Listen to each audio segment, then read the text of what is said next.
The Telegraph this morning, I'm pottering through London, and the Telegraph did a piece about the impact or the effect that the 20% VAT has had on private schools, and it was forecast to raise 1.7 to 1.8 billion pounds over the period of this Parliament. At the moment it looks as if it's going to be costing money rather than raising money. Why? Because it is adversely affecting the smaller schools, and poorer parents are then pulling their children out of those smaller schools, or the schools themselves are closing. I think the Telegraph identifies 44 schools that are closed precisely because of the VAT. There are schools that have closed for other reasons as well,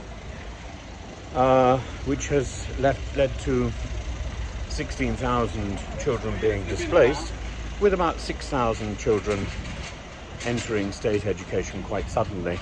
And that means not only does the Treasury lose the revenue from the payment for these children's education in the first place, but it then also has to find money to fund their education in the overwhelmed state system.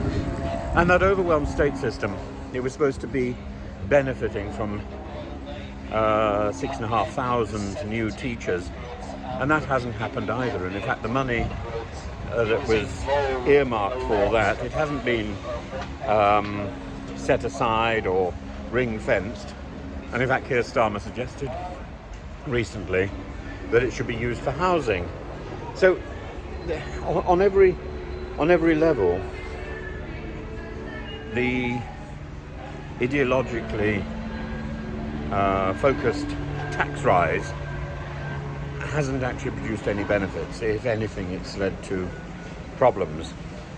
It was ill thought out.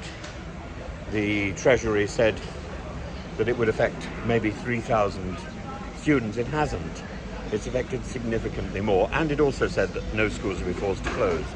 That simply isn't true. This is an example where the Treasury has not done its work, has blandly made statements which, in the event, have proven to be as false as the sector claimed. That similar false statements were made about farmers, about the inheritance tax, and simply because the Treasury makes a statement doesn't mean that we should believe it.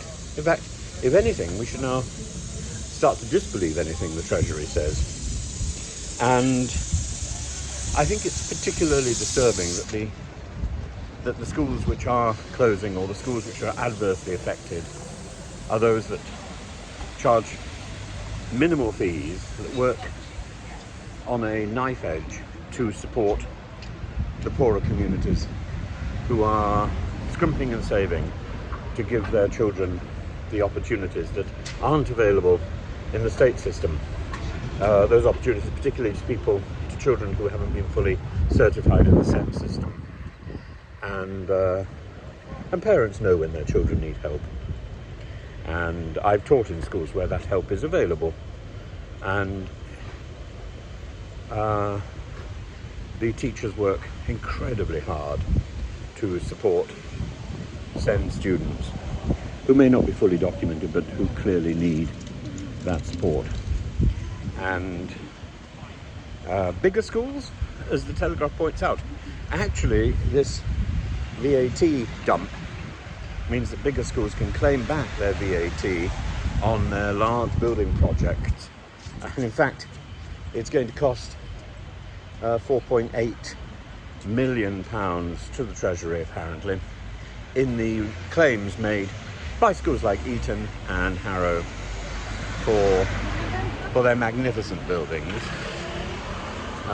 So once again, the very wealthy benefit from this VAT.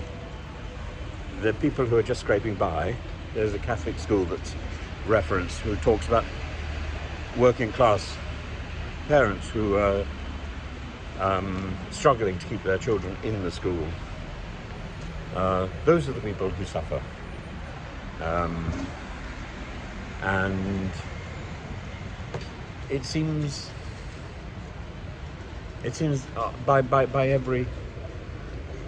every principle, this is a bad policy, which was ill thought out, ill executed, and in fact, the ideology that underpins it is the ideology of spite.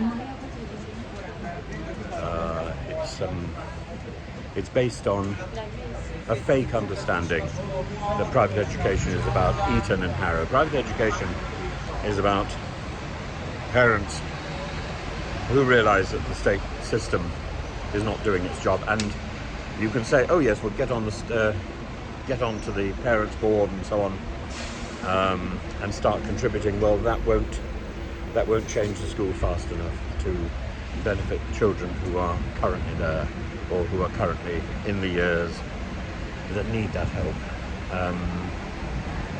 I think the probable answer to this is an increase in homeschooling, and I think that's probably what we're going to see.